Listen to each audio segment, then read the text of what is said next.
Hey everybody, it's David Richardson. Thank you for tuning in today. Well, it's a big day for me. This is the premiere of my new show. For the last little while, I've been spending a lot of time on the road, going to talk with people and visiting places. I've been going out with just a little bit of things. My iPhone, a tripod, and 2 little microphones. That's it. And I've been out seeing places and talking with people and having discussions. I'm here today to present to you the first step of what I hope will be a long, long journey of a lot of great episodes that hopefully will be something that'll bless your heart and your mind and your soul. I appreciate my family and my friends who have been so encouraging of this thing. Y'all have just lifted me up, and I'm really grateful for all of you. And most of all, I'd like to thank the good Lord who has blessed me far more than I deserve. Truly, I am thankful for Him.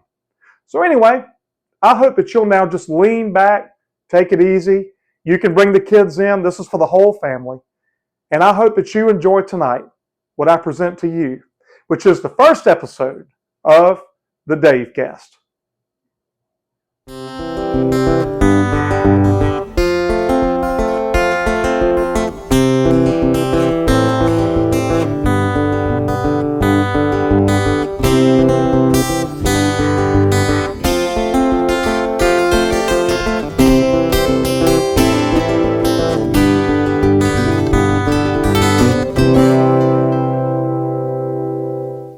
Hey everybody, it's David.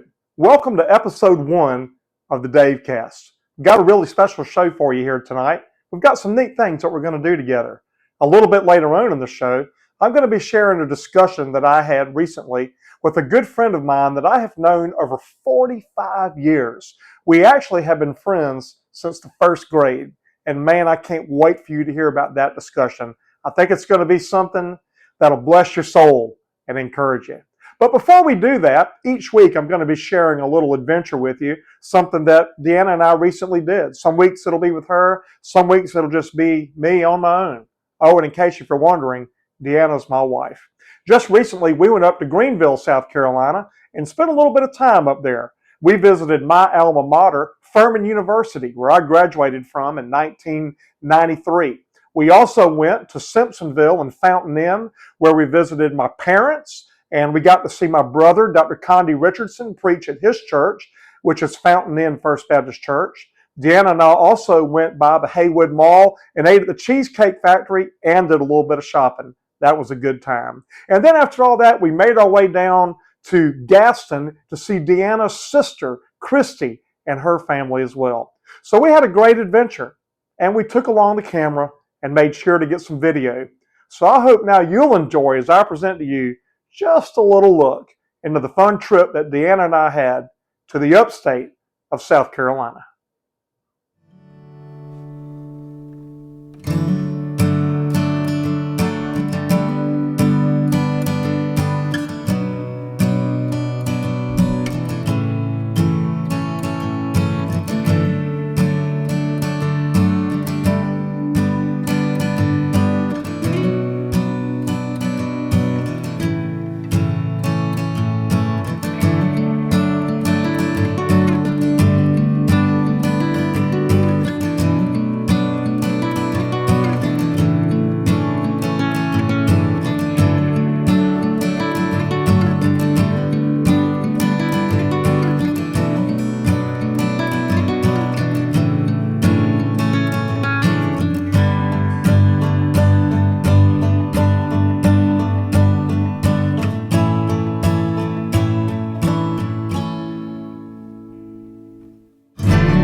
Man, I'm going to tell you, we did do more than eat. I promise you.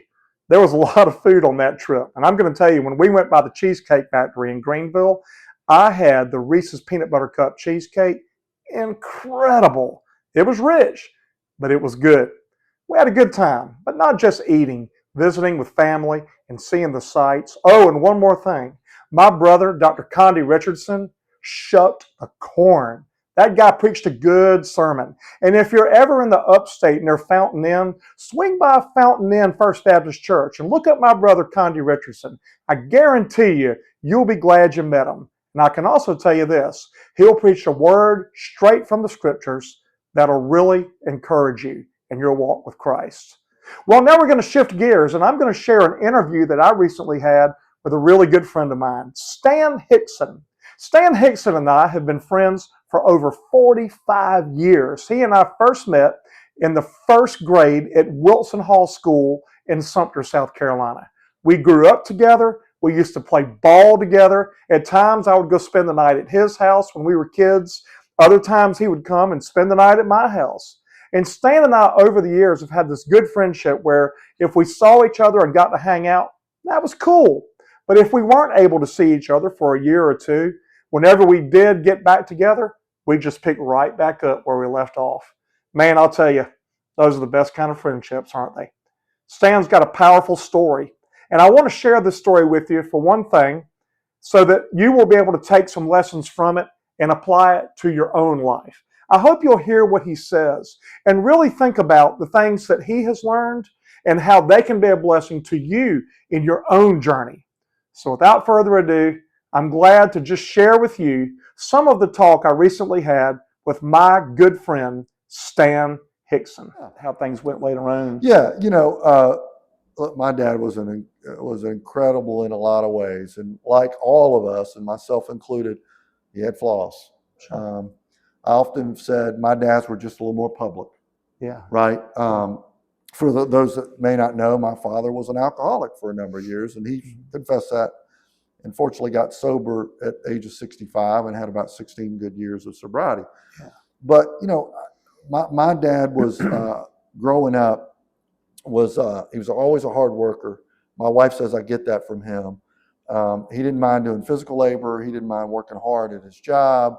And he was a provider. He certainly was an economic provider and made sure we had what we needed. But he was battling something, and I knew that early on. Right. My dad was the kind of guy that one minute would be gracious and nice, and the next minute he could just have an edge to him. And right. he was just something was eating at him. And I don't know what that was. I think a lot of it might have been sometimes the job. I don't know.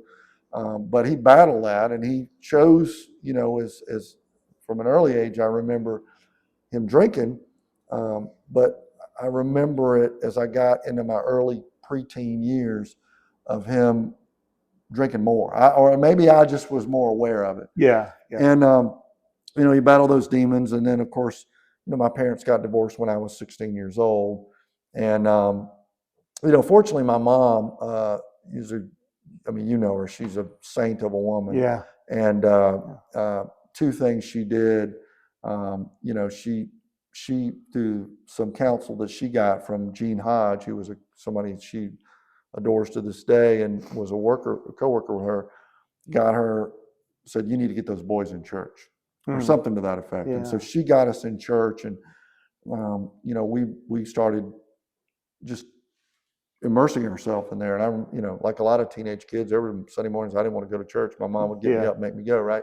Croswell Baptist, right? Croswell Baptist, yep. Yeah. Kenneth Tompkins was the pastor when I started, and then Bill Bachman, and now it's Charles Owens. I take it and I don't mean to interrupt you. So your mom was taking you and your brother Ron, and your dad, he wasn't going, right?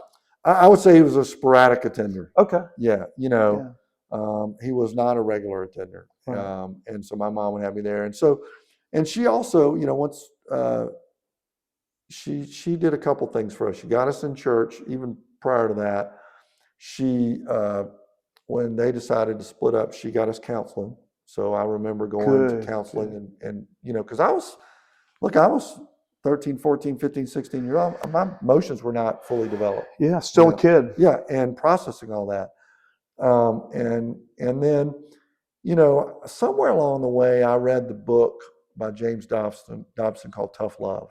Yeah. Um, and so I started to formulate a relationship with my dad that was, I loved him, but I had to keep him at a distance.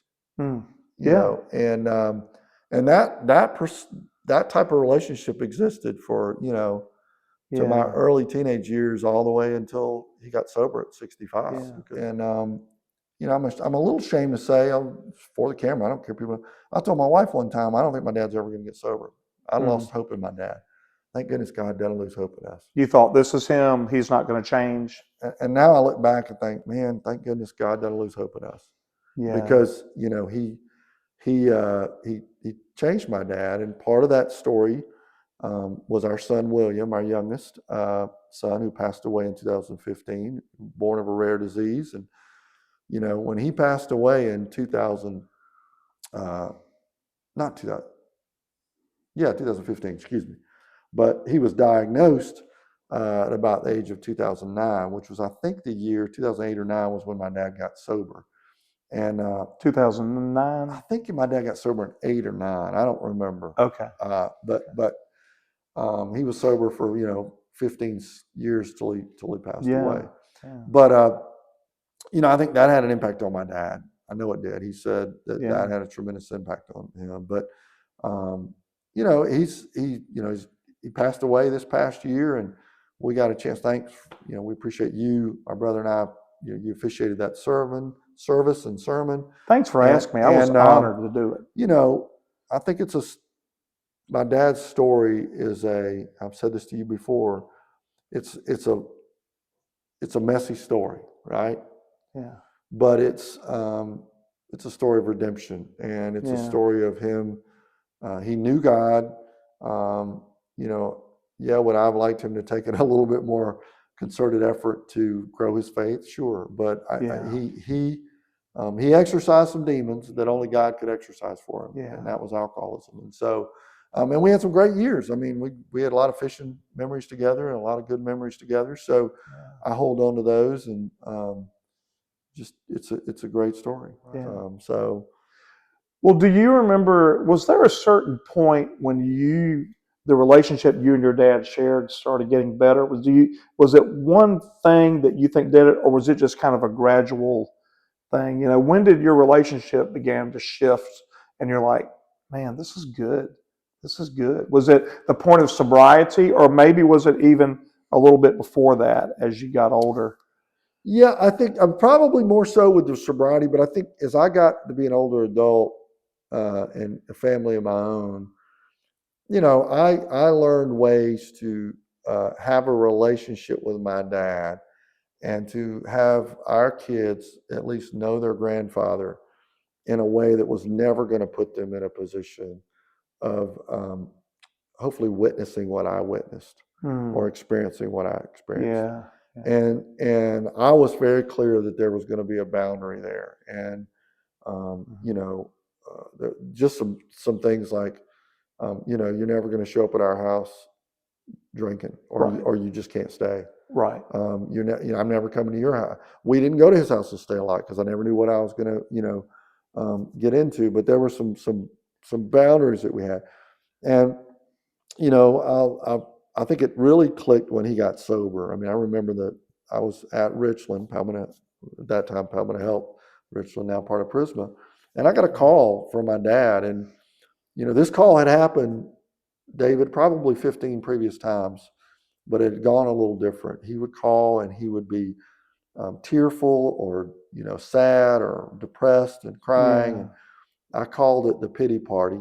Right. And I used to tell my wife, he tries to invite me to the pity party every time, and I don't accept the invitation. Gotcha.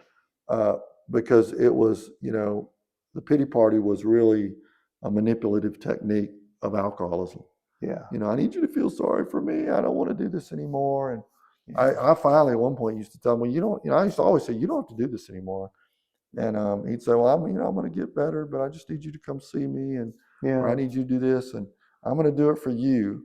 And that's when I always knew that that anytime somebody said they're going to do change their life for somebody else, it's Yeah. not as powerful as if they're going to change their life for themselves. Got to do it for you. And so, but I got that call one afternoon, and you know, it was probably about 2 or 3 o'clock, and I got a call, and I took the call, and he said, you know, and I talked to him a day or two before that, and I could tell he was at a low point. He was a low point, but he'd been there before, and I'm like, well, he'll snap out of this, and Yeah. he'll get better for a few days, and then he'll go back to doing what he's doing. And he said, I don't want to do this anymore. And I said, well, there's always another option. You know, you can get help. You can do. He said, I'm ready to do that. He said, I want to get help. And so I could just tell there was a little different. Like he wasn't saying I want to get help. And we talked for. I said, why do you want to get help? Because I don't want to do this anymore. So I got his sister on the phone, his younger sister Sandra and Carl, and they picked him up. And I said, if you're serious, I'll get them to pick you up, and we'll figure out, you know, where to get you into a alcohol detox program. And I had met a friend that had gone through that, named Tony Tonellis, and had gone through alcohol detox. And Tony and I had become friends through a running group. And I called Tony up. I'm like, I don't know where to take my dad. He said, it doesn't really matter where he goes. He said, I forget how he said. But he said, when the alcoholic's ready, God will meet them where they are. Wow. And because I thought, do you need to go to this big, you know, well-known rehab center? Right. Or he's like, the rehab is a rehab. Or he said something like that. And I obviously didn't get it exactly right. So we went to Three Rivers over in Columbia. Yeah. And, you know, my dad went in there, and Tony met with my dad immediately after he came out. I took him to Starbucks, picked my dad up a week later, whatever, a couple days later, and my dad never touched it again. And he had certainly started getting in AA, but you know, and it took some healing. He went through the 12-step program of AA, and made amends and apologized, and you know, but I could start this, and I would call him and encourage him, and you know, say, hey man, if you're struggling, go to AA. I don't know I didn't know what went on in AA, but I'm like, it's worked for a lot of people, and so go if you're. And he would go. My dad would go 2 or 3 times a day. Wow. He would go 2 or 3 times a day. Good for him, man. Because he knew that if he had idle time on his hands, yeah. And you know, over time, then our relationship started to transition. And my dad loved to fish. And a good friend, John Lumpkin, out of Columbia, South Carolina, said to me one day, hey, I've got a pond that I've got access to. Why don't you and your dad come fishing with me? And my dad and I, you know, that was the beginning. John was an instrumental part in that, of really giving an activity for my dad and I to do, right? Yeah. Something to bond over that we could do, that we didn't have to talk about all the other stuff. And, you know, yeah, we talked about some of that over the course of his next 15 years, but it wasn't there wasn't a lot of value in going back and undoing it, right? Because what do you talk about? It happened. But yeah, so it started to transform our relationship a little bit. And, you know, there were times I would call him up and say, hey, I'm struggling at work. And, you know, I got a different dad when he was sober. He'd say, son, all I can tell you is pray about it. That's what God did for me. And I'm like, he wouldn't have given me that answer 20 years ago. Yeah. You know, so through some of that. And then, you know, in his last 6 months, we got a chance to heal too. And, you know, he was, I don't know that he ever forgave himself. I was going to ask you. Yeah. That's the hardest part, man. Yeah. You know, no matter how many times I would tell him I forgive him and God forgives him, I'm not sure if he ever really forgave himself. Yeah. And I remember some of the last conversations, you know, he'd just say, I'm so proud of you boys, and I love you, and I'm so sorry for the way. And I'm like, Dad, you know, let's not focus on what was. Let's just focus on what is. And so, you know, maybe he found some peace in there somewhere, but I think there were times that he struggled with knowing that he could have done better or differently. Right. So, do you remember the point where you forgave him, or was it not one point? It was just a gradual process there. Probably a gradual process. You know, he and Yeah, I mean, it's a great question, and I never really thought about if it was a point. Um, I think that um, a lot of years I didn't. I mean, I was just mad. I was You're just angry. angry. I was angry. Yeah. And but I somewhere, and it's hard to say where that defining moment was. I certainly think his um, last 6 months. My dad was always stubborn and a fighter, and he would buck. He would buck even when my brother and I were trying to get him care that he needed. He would buck us and fight us and say some things that would. And I saw some of the times when he would respond, I would have in my mind flashbacks of that's the alcoholic father. That anger would come out. Yeah. And so, what would come back up for me was all those emotions again, right? Yeah. And it trigger that. And so then you get back to, well, it's hard to forgive then, right? Like when you're triggered. But a lot of that got taken out in the last 6 months when he gave up his fight. He gave up his fight around having control of everything and just became a little more, easier to deal with. And I think, and got gentler and got kinder and said sweet things to people and nicer guy. Yeah, huh? It was like, I'm giving up this.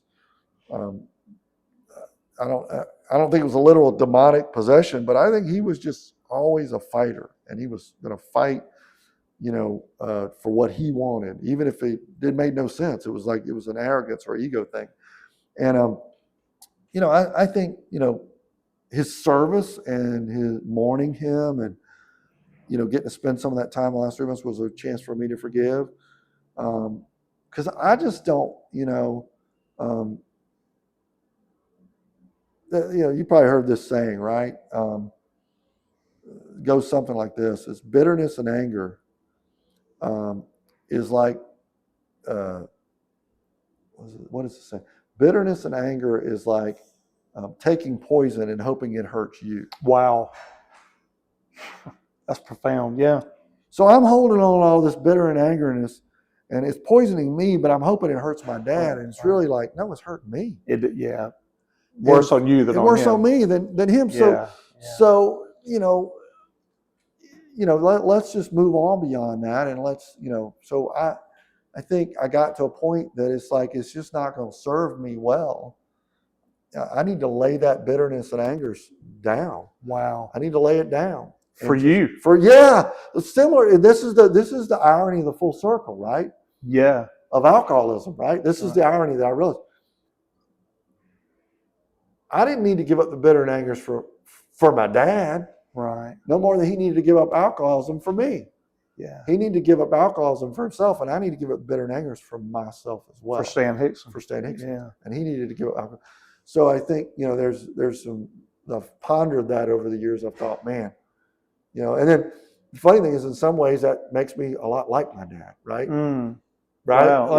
I mean, and I'm not sure I like even saying that, but what it is. It is what it is that you got to give up that bitterness and anger, excuse me. There's a lot of freedom in letting go of that, isn't it? Yeah, there is. And, it's hard because emotions are real. And when we get hurt, we want to hang on to that. Yeah. I'm so glad that God saved your dad. Yeah. Got him sober, restored or healed that relationship. Yeah. I mean, it couldn't have ended better than it did with your dad. Yeah. I mean, he quoted it. I've heard him quote it. And he said, God did for me what I couldn't do for myself. Yeah. And, because I don't think he would have ever quit drinking unless he'd have really gotten serious about asking. And, the AA program talks about a higher power, as part of that. And he had a good sponsor in AA that was, and he surrounded himself with some good people in AA that kept him accountable. Yeah. So AA worked for him, and I'm glad it did. And he had his faith in the Lord, and I know that definitely made a difference in his life. Yeah, early on when he got sober, he was reading a lot in the AA book, and he was reading his Bible a lot. Yeah. And so I think that played an impact in his life. He started going back to church, then he quit going back to church, and for a while there, and I hated to see that happen. Yeah. But everybody's got their own path, and Yeah. so Good point. yeah. One more thing I want to talk with you about, Yeah. and I know we're talking about heavy stuff, and I also realize, man, what a great life you have. So I know there's a lot of positives here. Yeah. But one other part of your story I thought would be neat to share, or maybe not neat, but helpful to people, is little William. Yeah. Your son, precious guy, gift from the Lord. I know you and your wife and other children love that boy so much. And you had a few years with him. Yep. And then the Lord decided to take him home. Yep. And I'm just curious, if some things you can share about what that was like, and how. And I'm not going to say how did you get through that. How are you working through that? Yeah. Because I hear you never get over it. You just learn to work through it. Yeah. Well, so just kind of maybe for a moment or two, just share what did you go through and how are you doing? Yeah. So for those that maybe don't know, I'll give a little context on our son, William. So Alice, Lyle, and I, married for 27 years, have three incredibly wonderful children, each with their own unique talents and personalities. And Davis is our oldest, and he's in Charlotte, and is working and loves acting and theater, and he tried out for a part last night, and hopefully he's going to get it. I'll hopefully know something today, but he loves to perform and act, and that's and then our daughter Julia, who's a rising senior at Anderson University, and she's off at summer camp right now at Pine Cove City with a group of college kids that they do vacation Bible schools for churches. It's hard to get nowadays with moms and dads both working. They need volunteers, and so they do that. She's having a great time, I'm sure, over the next 6 weeks. And she likes Anderson. She loves Anderson. She's thrived at Anderson. Flourish. I give her a word every year, and this year the word was flourish. Flourish. And she was home last week, and I said, "Well, you hit the word." Yeah. Because she just really blossomed in her junior year in a lot of different ways, spiritually, maturity, her maturity, but taking on leadership roles inside of Baptist Student Ministries there, and just really finding her way. Right. And then William. So William was born. He was our third child, and born to us, and started developing some complications at under a year, and through a series of tests that took us all the way to Atlanta to some experts. He was diagnosed with mitochondrial disease, a rare disease that took his life at the age of 8. But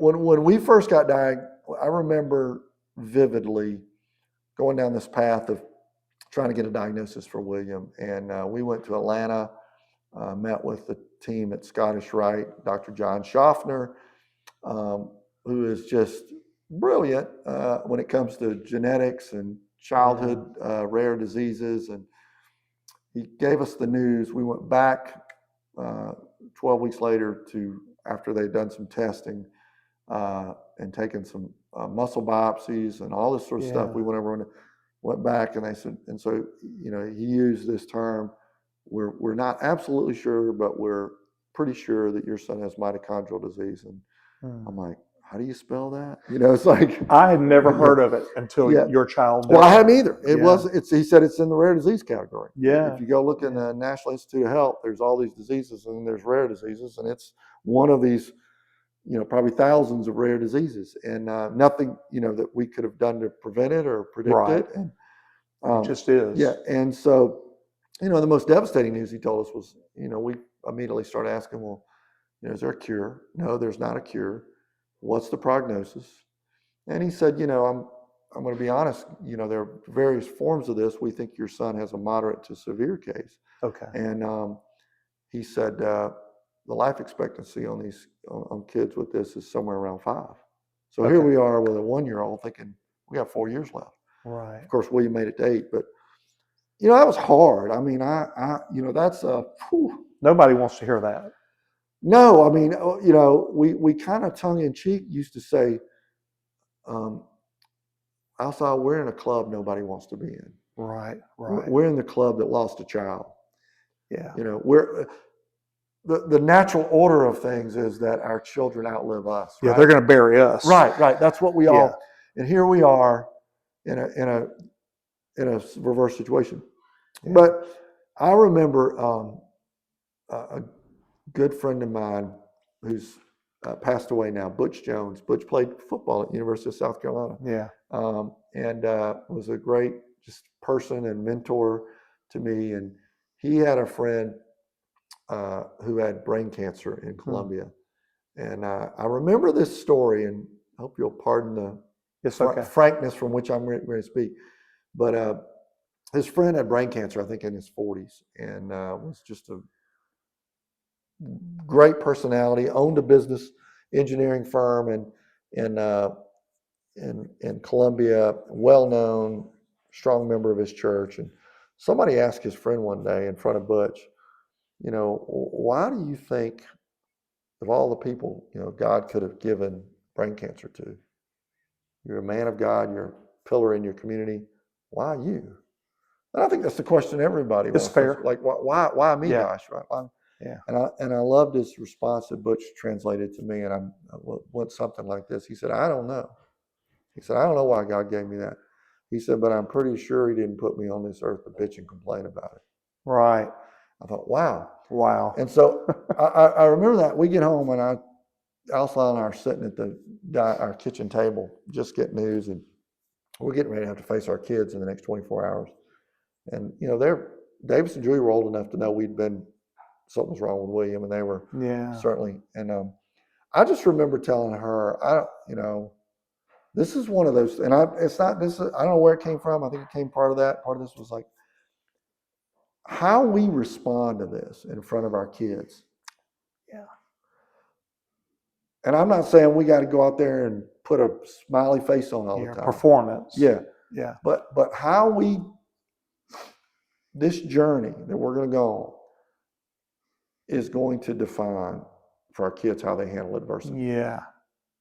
Because I don't know. I don't know what my kids are going to face in the next 20 years. Right. And I think, now having said that, we cried. Sure. We were devastated. We hurt for William. We hurt for our kids who had to watch their younger brother.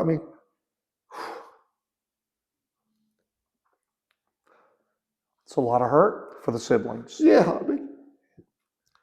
We went through all of that. Yeah. And, but we knew that we were going to, do everything we could to fight for William. And that we knew in our heart of hearts that God had given us William. Yeah. To steward and to care for and to shepherd. Because he was just like Davis and Julia are God's children. He was God's children, and our job was to just do the best we could and leave her. And so I don't think that ever left our back of our mind in the midst of a lot of decisions of just what do we have to do. And there were, look, I wouldn't wish it on anyone. Not even an enemy. Nobody. And at the same time, I can hold that, and I can also hold an equal balance that I'm thankful for what happened. If that can make sense. If you can, you're like, sure, I'd love to sort of reset button. But I don't know that I would have experienced, or our kids would have experienced, the empathy or that they have for others. I don't know that our life it certainly wouldn't have been the same. But I don't know that it would have been better necessarily if we didn't have William, right? The richness of our life, the friendships, the people that gathered around us, the experiences we had, the way it shaped us. I wouldn't wish that. I wouldn't want to go back and say, well, God, maybe I don't want to do that. No, maybe. I don't know. I don't know what it would have been like, but I don't know that I would automatically say, I'll trade it. I would have traded it for him to not have to suffer. Oh, sure.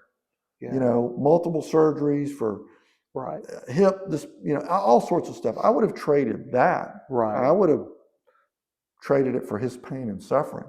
But I don't know that I would have traded the experience of actually having to live through that and what the growth opportunity that it was, as painful as it was at times. So, he's still a part of our life. We still talk about him. We still, you come to our house, there's pictures of him, he's not, it's that. And I think a lot of people that hear about it for the first time don't know how to approach us about it. And I respect that. I get it. Sure. It's hard to talk about. It's like, how do you talk about, Stan's deceased child, Stan Hixon's deceased child? Yeah. But I'm like, it's nothing that, not talking about it's almost more awkward than talking about it, if that makes sense. So, and it doesn't dominate the conversation. And, but, it's part of our life and part of our story. And I know he's healed now. Yeah. Ultimate healing. And gives me great joy. A lot of blessings in the midst of the pain. Absolutely. I mean, God has a way of providing for all your needs. And one of those, I'll tell you a quick story, about my employer, Palmetto Health. And I don't know what influence Chuck Beeman, who was the CEO at that time, had. But, we got back from Atlanta and, we had insurance, but you got to pay copays and deductibles and all that stuff. Well, Dr. Schaffner was one of 3 individuals in the United States. One was at Cincinnati Children's and one was on the West Coast.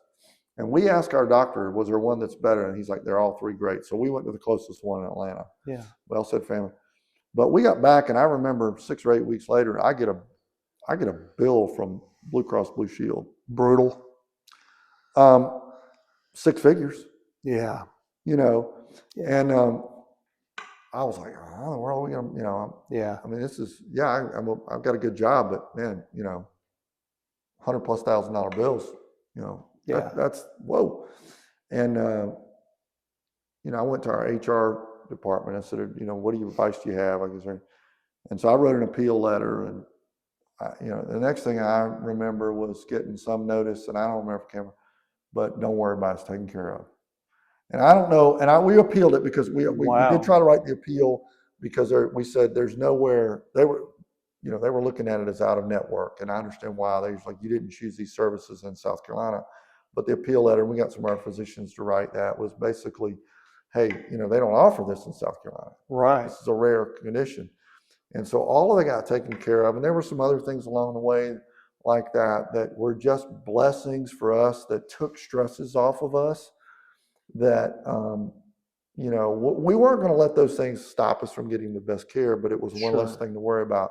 And there were just little things like that happened all along the way that were, just a tremendous blessings for us. Yeah. And, a lot of people, I don't even know if I've ever shared that story except here on camera, but, we had God in our corner, and we had a lot of people in our corner that were just incredibly kind and gracious to us during that time. So, Stan, when I was worked in hospice, and I was dealing with people who were terminal. And when the time came for the Lord to take them home, I would have family members look at me and say, I miss them, but in a way I'm relieved for them. Mm-hmm. Was that kind of the way you felt? Was obviously any parent would rather have their child, but were you also sort of in this thing of, thank God my child's not hurting anymore? Was it sort of like that, or was it different for you? Yeah, I mean, it was. to put a detailed fine point on it, I mean, we got to the point where, mitochondrial disease by its very definition is a competition in the body for energy. Not to get too scientific, but we all have mitochondria in our body, and they're the powerhouse of the cell. I like to think of it as like the engine.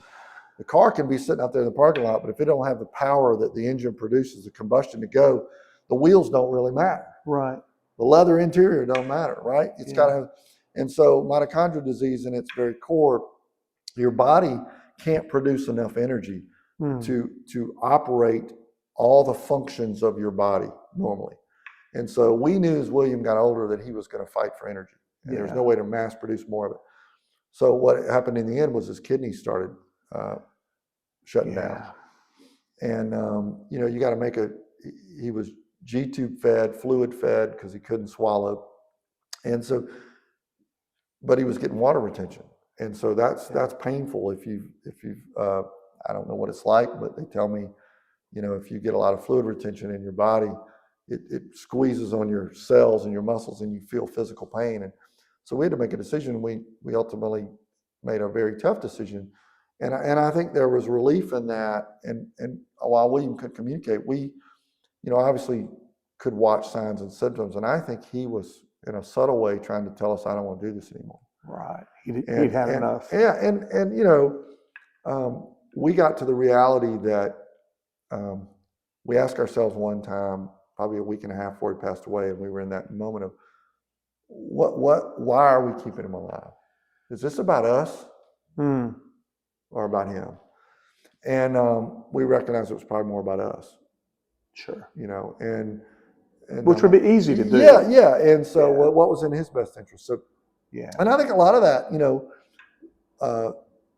was the same conversation my brother and I had about my dad toward the end, right? Yeah. My dad broke his hip. We had to make a decision: do we take him to surgery or not? And if you do, is that really going to better his quality of life, or actually might set him back even worse? And so, those types of things. I think having an eternal mindset based on my faith gave me a little bit of peace with that decision. Yeah. I'm not. I don't know that.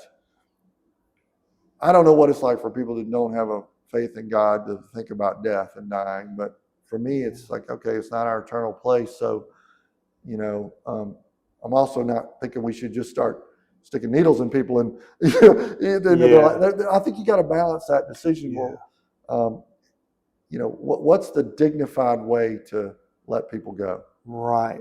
And that as a hospice chaplain, like it's how do we protect their dignity here? Right. And so. Yeah, that shift, the jump from, I think and you know this better than me, it's curative care to palliative care. Yes. From curative to palliative, that middle road there, that's a big shift in thinking, man, to walk across that road. But so important. I mean, there comes a point where it's like we can give them dignity and keep them comfortable and let them find some peace on their final days. Or when you reach that point, that's an important, special point to be at. That's why I loved hospice. I loved it. Helping people in those days be able to not only be comfortable, but be able to interact with their family and their friends. And end with some dignity and some peace. Yeah. And I'm glad that your son had a little bit of that there at the end. Yeah, it was a beautiful, he died in our home, in Alice Lyle's arms. And, it was, as another one of our friends coined the phrase, brutal. Yeah. It was beautiful and brutal to go through. Brutal. Wow, I love that. Brutal. And, we didn't make that word up. And isn't that life? Yes, brutal, isn't it? Right? Like there were some things about it that were painful that you never want to go to, but it was beautiful too. And you can hold both of those. Wow. So looking at your life. Oh, man. You and I'm 54. Are you? 54. 54. There's a lot of good things that have happened. Yeah. You've had a couple of challenges we talked about with your dad and with William.